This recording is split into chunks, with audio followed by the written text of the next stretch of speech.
She went on a trip and vanished for years. Now she is back with a baby and thinks I will take her back. The DNA test changed everything. My ex-wife vanished years ago, leaving me for dead. So when she showed up on my doorstep, cradling a toddler, and said this is our daughter, my world didn't just stop, it exploded. It was late, the Denver air was cold, and I was exhausted after closing up the restaurant. But all the fatigue evaporated the moment I saw her. I'm 32, I manage a restaurant here, and I genuinely thought my life was finally on track. Then, 3 days ago, Olivia, my ex, appeared at my apartment with a toddler. It sounds absolutely insane, so let me back up. 6 years ago, I met Olivia at a friend's wedding in Austin. She was a bridesmaid, I was a groomsman, and we instantly clicked. She was spontaneous, adventurous, everything I wasn't, and at the time, I loved that. We dated for 8 months, then we rushed into marriage. I was 26 and just blindly in love. The first year was great, or at least I thought it was. She worked as a yoga instructor, constantly talking about self-discovery, wellness, finding her true purpose. I didn't think much of it, everyone in Denver talks like that. But then she started getting restless. She'd come home from the studio, complaining she felt stuck, that she needed to experience more of the world, that she was wasting her youth. I suggested a vacation, maybe Mexico or Belize. She said that wasn't enough. About 2 years into our marriage, she brought up a sabbatical. She wanted to go to Goa, India, for several months to study meditation and yoga at some retreat. I told her that sounded amazing, and maybe we could go together, for a few weeks. She said no. She needed to do this alone. That I wouldn't understand. That stung, but I tried to be supportive. I asked how long she'd be gone, she said 3 months, maybe 4 at most. I wasn't thrilled, but I figured if this would make her happy and help her figure things out, I could deal with it. We talked for weeks, and I kept expressing my concerns. I told her leaving for that long would strain our marriage. She promised me it wouldn't, that it would actually make us stronger because she'd come back as her best self. I wanted to believe her. She left that February, 2 years ago. The first month, she texted me every few days, sent photos of temples and beaches. The second month, the messages slowed down. She said the retreat had a policy about limited screen time, and she was really getting into the practice. I was lonely, but I told myself it was temporary. By month 3, I was texting her more than she was texting me. Her responses got shorter, less frequent. I'm good. Really busy with training. Miss you, too. Talk soon. That kind of thing. Month 4 hit, and I didn't hear from her for 2 straight weeks. I was starting to panic. I called her mom, Susan, who lived in Houston. Susan said she hadn't heard from Olivia either, but that was normal for her. She'd done this kind of thing before, apparently. That was news to me. Then in late June, almost 5 months after she left, I got an email. Not a text, not a call, an email. It was from a lawyer's office in Nevada. Divorce papers. I sat at my desk in the restaurant office, staring at my laptop for probably 20 minutes.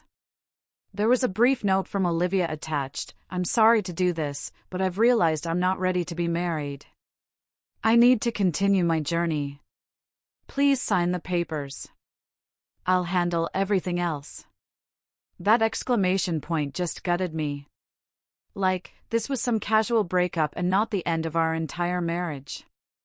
I tried calling her immediately, but her phone was off the grid. I tried Facebook and Instagram, but she blocked me on everything. I was destroyed. I called out of work for a week, barely leaving my apartment. My friends came over and tried to help, but what could they say? My wife had literally abandoned me across the globe and sent divorce papers through a lawyer. I signed them after about a month, because what else was I going to do? Fight for someone who clearly didn't want to be married to me? The divorce was finalized by September, about 7 months after she left. She never asked for anything. Didn't want alimony. Didn't want to split our tiny savings. She just wanted out.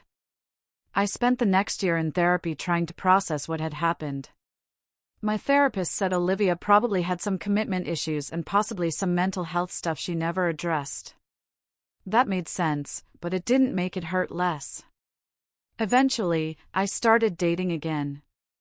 Nothing serious for a while. Just trying to remember how to be a person. Then, about 8 months ago, I met Chloe at a coffee shop downtown. She's a graphic designer, funny, stable, emotionally available. We took things slow, and it's been really good. I was finally feeling like myself again. I even got promoted to general manager at the restaurant. Life was looking up. Then 3 days ago, in early October, I got home from a closing shift around 11 at night, and there was someone sitting on the steps outside my apartment building. I didn't recognize her at first because her hair was different, and she looked tired and older. But then she stood up, and I saw her face, Olivia. And she was holding a toddler on her hip. My brain completely short-circuited. I just stood there on the sidewalk, my work bag hanging off my shoulder. She walked up to me and said, "Hi, Ethan." Like we'd just seen each other last week. The kid was awake, maybe 18 months old, wearing little pajamas with dinosaurs on them. I finally managed to say, "What are you doing here?" She shifted the kid to her other hip and said, "I know this is a surprise, but we need to talk. Can we go inside?" I looked at her, then at the toddler, and I felt like I was trapped in a nightmare. The child had dark curly hair and was staring at me with these big brown eyes. I asked, "Whose child is that?" She took a deep breath and said, "Ours. Her name is Nora." And that's when my entire world flipped upside down again. I stood there, trying to process what she'd just said. Our daughter. I looked at Nora again, and my mind was racing through the timeline. Olivia left 2 years ago, in February. If this kid was 18 months old, that meant she was born around May last year, which meant Olivia would have gotten pregnant right before she left, or maybe in the first few weeks of her trip. My hands started shaking. I unlocked the building door, and we went upstairs to my apartment without saying anything else. Nora was getting fussy, and Olivia was bouncing her, making those shushing sounds. Once we got inside, I turned on the lights and just stood in the middle of my living room. Olivia sat down on my couch like she'd been there 100 times before, even though she'd never seen this apartment. I'd moved here 6 months after the divorce. I finally found my voice and asked where she'd been for 2 years. She said she stayed in Goa for 8 months, then traveled around Vietnam and Cambodia. She said she found herself and grew so much as a person. I asked when she found out she was pregnant. She got quiet and looked down at Nora, who was pulling at her hair. She said she realized she was pregnant in April, about 2 months after she left. She said she was scared and confused and didn't know what to do. I asked why she didn't tell me. She said she wasn't sure the baby was mine. That hit me like a truck. I asked what she meant by that. She said she'd met someone at the retreat in Goa, another American guy named Mason. She said it only happened a few times, it was a mistake, and she ended things with him, but by then she'd already missed her period. I sat down in the chair across from her because my legs felt like they were going to give out. I asked if she was seriously telling me she cheated on me while she was on her spiritual journey to find herself.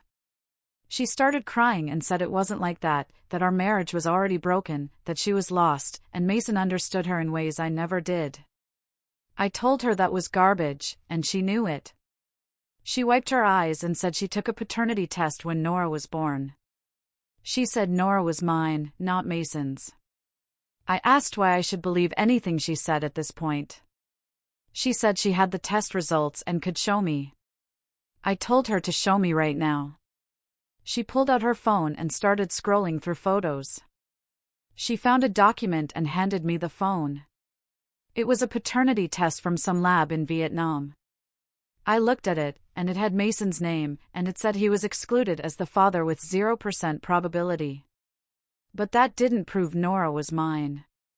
It just proved she wasn't Mason's. I handed her phone back and told her I wanted my own paternity test done here in the US with a proper lab.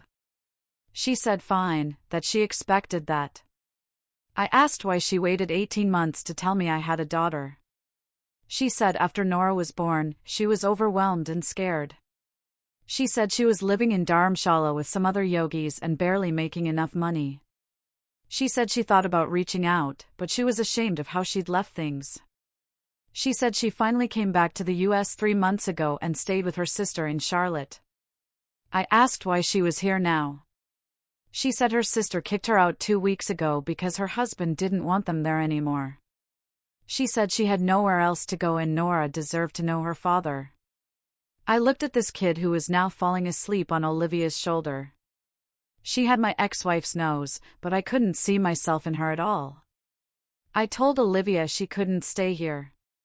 She started crying again and said she wasn't asking to move in. She just needed help. She said she had about $300 left, no job, and no place to live. I told her that wasn't my problem. That sounded harsh even as I said it, but I was so angry. She said, "Please, Ethan, I know I messed up, but Nora is innocent in all this. She's your daughter." I told her we'd do the paternity test, and then we'd figure things out. She asked where she was supposed to sleep tonight. I told her I'd pay for a motel room for one night, and tomorrow we'd get the test done. She looked relieved and thanked me. I booked her a room at a basic motel about 10 minutes away on my phone and drove them there. Olivia held Nora in her lap in the back seat, and the kid fell asleep against her chest. When I dropped them off, Olivia grabbed my hand and said she never stopped loving me. I pulled my hand away and left. I got back to my apartment around 1 in the morning and couldn't sleep. I kept running the timeline through my head. If Olivia got pregnant right before she left, or in those first few weeks, the timing could work, but she'd also admitted to sleeping with someone else. The next morning, I called out of work and took Olivia and Nora to a lab that did expedited paternity testing. It cost $400. They swabbed my cheek and Nora's cheek and said results would be emailed by the next afternoon if I paid for express processing. Olivia asked if we could get lunch. I said no. She asked if I wanted to spend time with Nora. I told her I wasn't ready for that. I dropped them back at the motel and went home. At 4:30, my phone rang. It was Chloe. I'd completely forgotten that we had plans to have dinner at her place that night. She asked if I was still coming, and I realized I hadn't told her any of this. I said I needed to talk to her about something. She could tell from my voice something was wrong. I drove to her apartment and told her everything. She sat on her couch, not saying anything for a long time. Then she asked if I thought the kid was really mine. I said I didn't know. She asked what I was going to do if she was. I said I had no idea. She said this was a lot to process. I agreed. She said she needed some time to think about what this meant for us. That scared me, but I understood. The next day, around 2 in the afternoon, I got an email from the lab. I opened it on my phone at the restaurant during a slow period. The results said I was excluded as the father. 0% probability. Nora wasn't mine. I felt this weird mix of relief and anger. Relief that I wasn't tied to Olivia forever, but anger that she'd put me through this whole thing. I called Olivia immediately. She answered on the first ring. I said the test came back. I'm not the father. There was silence on the other end. Then she started crying and said that couldn't be right. That the test in Vietnam said Mason wasn't the father either. I told her she needed to figure out who Nora's actual father was because it wasn't me. She said, "Ethan, please. There was no one else. It has to be you or Mason." I told her clearly there was someone else she forgot about or wasn't being honest about. She kept crying and saying this didn't make sense. I said I'd pay for one more night at the motel, but after that, she was on her own. She begged me not to abandon them. I said she abandoned me 2 years ago and hung up. I thought that would be the end of it. I paid for one more night at the motel like I promised and figured Olivia would reach out to her mom or friends or figure something out. I was wrong. The next morning, I woke up to 12 missed calls from her and about 20 text messages. Most of them were her begging me to reconsider and saying she had nowhere to go. A few of them were angry, calling me heartless and saying I was abandoning my responsibility. I didn't respond to any of them. I went to work and tried to focus on the lunch shift, but my head wasn't in it. Around 2 in the afternoon, my assistant manager came to the office and told me someone in the dining room was asking for me. I walked out and saw Olivia sitting at a table near the window with Nora in a high chair. My stomach dropped. She waved at me like this was totally normal. I walked over and kept my voice low, asking what she was doing here. She acted like showing up at my workplace was no big deal since I wasn't answering my phone. I told her she couldn't just ambush me at work. A few customers were staring, and Nora was making a mess with crackers. I told Olivia to wait outside and took a quick break. In the parking lot, she immediately started talking about the paternity test. She insisted something must have gone wrong. Maybe the lab made a mistake or mixed up samples. I told her that wasn't how it worked, and she needed to accept reality. She got emotional and explained that her mom wouldn't return her calls, her sister wouldn't take her back, and emergency housing would take weeks. She tried calling shelters, but they were all full. Then came the guilt trip about Nora potentially being homeless. That got to me, but I stayed firm. I told her there were resources for single mothers, and I'd help her find them, but nothing more. Why are you being so cruel? That's when I lost it. I reminded her that she didn't get to play victim here. She was the one who left, who cheated, who sent divorce papers through a lawyer without even calling. She made her choices and now had to live with them. She started crying, and Nora picked up on it and started crying, too. Olivia insisted she'd changed and wasn't that person anymore. I told her, people don't change that much. Then she dropped the bomb that she still loved me, and if I gave her a chance, we could be a family. I stared at her in disbelief and asked if she seriously thought I'd take her back after everything. She talked about second chances and being willing to work for it. I told her some mistakes were too big to come back from. She switched tactics and brought up Chloe, asking if I loved her. I told her that was none of her business. So, you can move on, but I can't come home? I made it clear this was never her home and walked back inside, leaving her in the parking lot with Nora. Back in the office, I was shaking. The rest of the week was a nightmare. She showed up at the restaurant twice more. She waited outside my apartment building one night. Long emails kept coming about how sorry she was and what she'd do to make things right. I stopped reading after the first one. Chloe came over Friday night, and we had a serious talk. She could see this was eating me alive, but she needed to know I was really done with Olivia. I promised her I was. She believed me but made it clear I needed to handle this once and for all because the constant drama was too much. She was right. The next day, I called Olivia and told her to meet me at a coffee shop downtown. I got there first with my black coffee. She showed up 20 minutes late with Nora, looking absolutely exhausted. Dark circles, messy hair, same clothes from 3 days earlier. We sat down, and I told her I was going to say this once and didn't want to hear from her again. I explained that what she did was unforgivable. Not just the leaving, but the way she did it. It showed she never cared about or respected me. Coming back now wasn't love, it was desperation. She tried to interrupt, but I kept going. I'd moved on. I was happy. And she needed to respect that. I'd help her find resources, but that was it. She asked if any part of me still had feelings for her. I looked at her and felt nothing except maybe pity. I told her no. She nodded slowly, and tears came, but she didn't make a scene.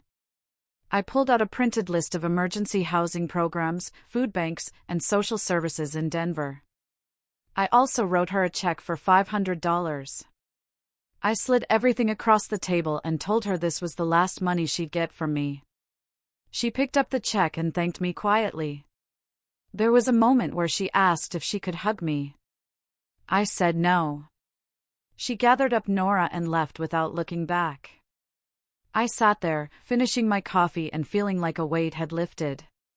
When I got home, I blocked her number and email. 2 weeks passed without contact. Then her mom, Susan, called one afternoon. I almost didn't answer, but curiosity won. She told me Olivia had reached out and explained everything. Susan sent her money for a bus ticket, and Olivia was moving to Orlando to stay with Susan's niece. Susan apologized for how things turned out and mentioned she always liked me. I thanked her and said I hope Olivia figured things out. That was 3 months ago now. Chloe and I are doing great. We moved in together last month and started talking about getting engaged next year. I still think about that whole mess sometimes. But mostly I just feel a deep, quiet gratitude that it's finally, truly over. I dodged a bullet so big it should have had my name on it. The lesson I learned is that sometimes people show you exactly who they are, and you just have to believe them the first time. Olivia showed me she was selfish, impulsive, and willing to blow up her life on a whim. I'm glad I didn't let her blow up mine again. If anyone out there is dealing with an ex trying to come back after they burned everything down, my advice is simple: don't let them. Close that door, slam it shut if you have to, and move forward. You deserve someone who chooses you, not someone who only remembers you when they have nowhere else left to go. What would you have done in my shoes?